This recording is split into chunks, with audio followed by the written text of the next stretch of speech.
Last July, President Trump declared himself the least racist person there is anywhere in the world. Why does he use racist phrases like the Kung flu? The president doesn't. What the president does do is point to the fact that the origin of the virus is China.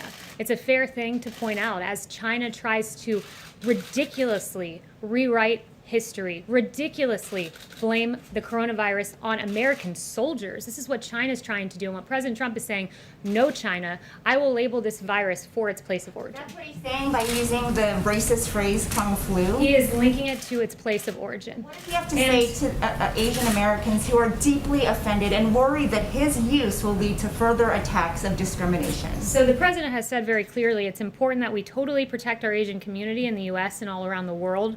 They're amazing people, and the spreading of the virus is not their fault in any way, shape, or form.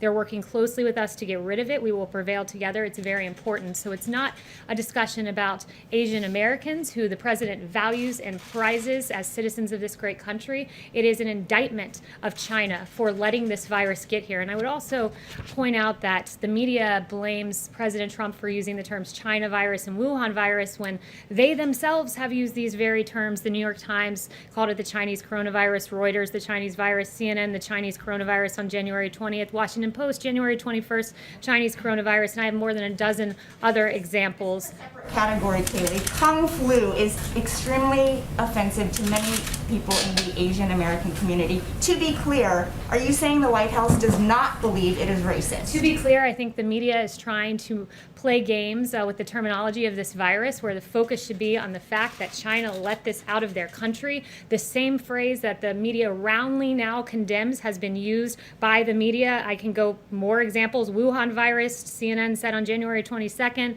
and we can go on and on and on. So while the media wants to focus on nomenclature, the president's going to focus on action. Yes. The media has never called it the Kung flu.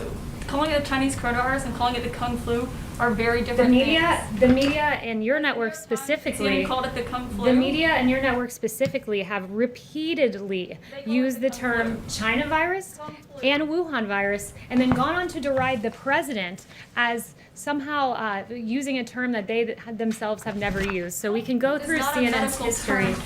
I'd be more than happy to go through CNN's history. On February 9th, you guys talked about the Wuhan coronavirus. On January 23rd, you guys talked about the Wuhan coronavirus. On January 22nd, the Wuhan virus. I can write it all out for you and detail it for you in an email. Kayleigh. Yes, You've got Justin. to admit that. It is not the